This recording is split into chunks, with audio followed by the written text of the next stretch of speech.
हरे कृष्णा।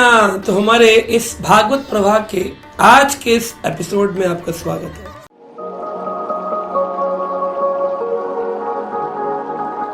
और आज हम चर्चा कर रहे हैं ग्रंथराज श्रीमद् भागवतम के छठे स्कंद के चौथे अध्याय में, जिसमें अभी हम सुन रहे थे अजामिल का प्रसंग अपने पिछले एपिसोड में, और किस प्रकार यमदूतों ने यमराज जी से ज्ञान प्राप्त किया। और यमदूतों ने कहा, यमराज जी हमें ये बता दीजिए किसको लाना है किसको नहीं लाना है। तो यमराज ने कहा, जो व्यक्ति भगवान का नाम जप करता हो, जो व्यक्ति हरे कृष्ण महामंत्र जपता हो, जिसके गले में कंठी हो, जिसके गले में तुलसी माला हो, जिसके मस्तक पर तिलक हो, जिसके घर के बाहर तुलसी का पौधा हो, जो भगवत प्रसाद पाता हो, जो ग्रंथों का श्रवण करता हो, जो संतों की शरण में जाता हो, उसकी ओर कदापि देखना भी नहीं, उसका पर्चा ही फाड़ कर फेंक दो। केवल पकड़ना उसको जो तुलसी की पूजा न करता हो, जो कंठी ना पहनता हो, जो तिलक न लगाता हो, जो जप न करता हो, जो प्रसाद न पाता हो। ये कोई वैष्णवों के बनाए नियम नहीं है, ये यमराज का नियम है, और वो कह रहे भगवान ने ये नियम बनाया। तो इन नियमों के बारे में जब सुखदेव गोस्वामी ने परीक्षित को बताया, तो परीक्षित ने कहा, मुझे थोड़ा डिटेल में बताइए, आप थोड़ी गहराई से मुझे इस बारे में श्रवण करना है। तो उन्होंने कहा, अच्छा आप गहरे इसको सुनना चाहते हो तो मैं तुम्हें बताता हूं कि प्राचीन बहिष्यत राजा प्राचीन बहि के 10 पुत्र, जिन्हें प्रचेता कहते हैं, चौथे नंबर श्लोक में बात का वर्णन है। यदा प्रचेतस पुत्रः दश प्राचीन बहिर्षः अंत समुद्र उन्मागन दादृशर्गो द्रुमेर्व्रतम।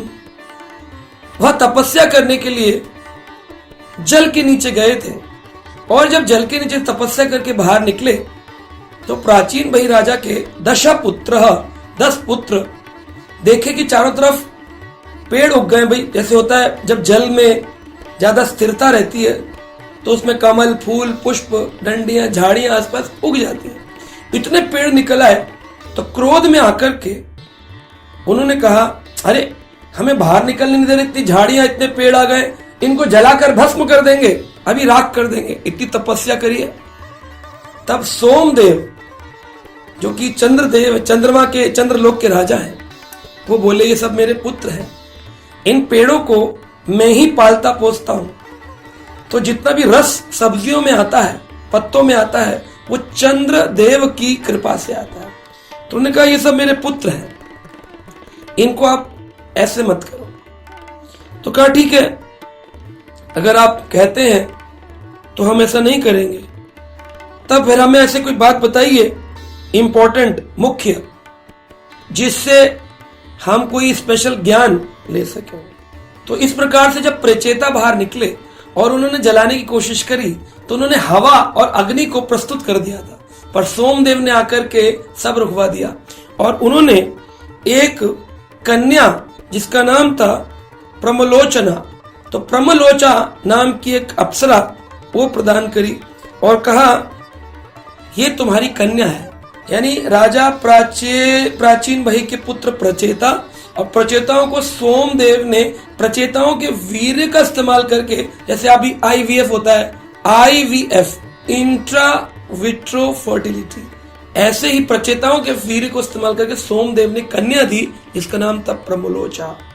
और प्रमलोचा ने दक्ष नाम के एक पुत्र को जन्म दिया, जो कि दक्ष का मतलब है जो बड़ा दक्ष एक्सपर्ट है, किसमें? प्रजापति ही, प्रजा का निर्माण करने के लिए। तो दक्ष प्रजापति, ये दक्ष दूसरे दक्ष हैं, जो सती माता के पिता दक्ष थे वो अलग थे, ये दक्ष अलग है, वो अलग कल्प में थे, ये अलग कल्प में जन्म लिए।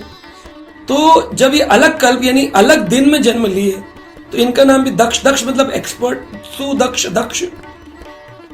तो शुरुआत में दक्ष ने देवताओं का, राक्षसों का, मनुष्यों का निर्माण किया, लेकिन जब देखा कि सही से निर्माण नहीं हो रहा है, संख्या नहीं बढ़ रही, प्रजा का निर्माण करने की सेवा नहीं हो रही है, तो वो संन्यास लेके विंध्याचल पर्वत पर चले गए, और वहां जाकर के उन्होंने काफी तपस्याएं करी।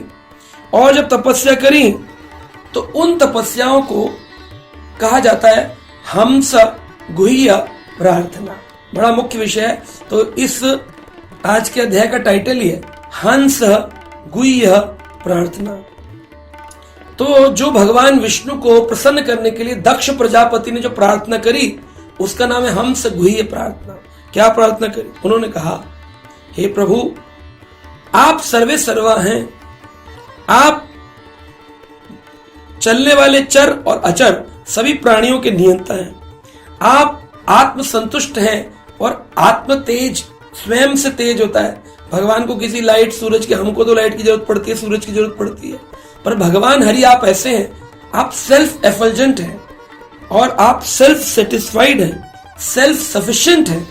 आप सभी कार्य करने के लिए अपने आप में आत्मनिर्भर, आत्मरमणम, आत्म तेज। भगवान को किसी सूरज चंद्रमा की आवश्यकता नहीं।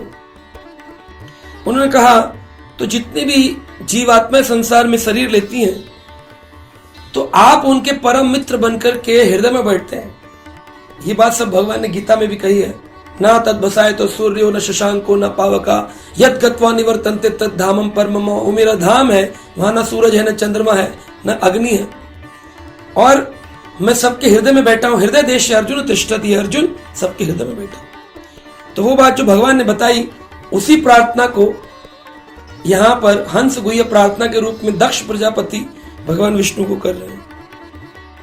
बोले, लेकिन जो व्यक्ति आपकी निर्माण शक्ति है उसका नाम है अविद्या, इल्यूजन, जब वो आ जाती है तो लोग आपको निराकार या मानते ही नहीं है, मानते तो निराकार मानते हैं, आपके साकार स्वरूप को समझ नहीं पाते। तो प्रभु आपके साकार स्वरूप को वही समझ सकता है जो सही मायने में आपका भक्त हो, जिसका निर्मल हृदय हो, जिसके हृदय में काम क्रोध की अग्नि जलनी बंद हो गई है। आप देखिए, ग्लेशियर से, पर्वत श्रृंखलाओं से, बर्फ के गोलों से जब पानी निकलता है, क्यों निकलता है? टेम्परेचर जब बढ़ता है, तेज भाप होती है, उबलता है, तो बर्फ पिघल के पानी हो जाता है निराकार, और बर्फ के रूप में साकार।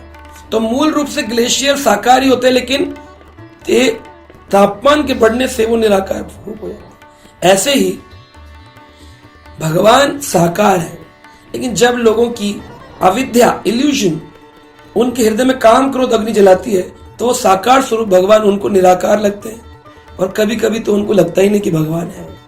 लेकिन जब वो भक्त बनते हैं और अपनी अविद्या को जीतने के लिए विद्या लेते हैं, उनके पास शास्त्र का ज्ञान आता है, उनके पास भगवान के नाम की शरणागति आती है, तो धीरे धीरे वो तापमान ठंडा होता है। आदमी कहता है भक्त बड़ा, क्रोध मत करिए महाराज, भक्तों को क्रोध नहीं करना चाहिए। तो भक्त शांत चित्त होता है। जब शांत होता है वो अग्नि जलनी बंद होती है, टेम्परेचर घटता है, एकदम एसी वाली ठंडक मिलती है, तो फिर वो पानी बर्फ बन जाता है और उनको फिर वो भगवान का जो आदि रूप है, साकार स्वरूप का दर्शन होता है।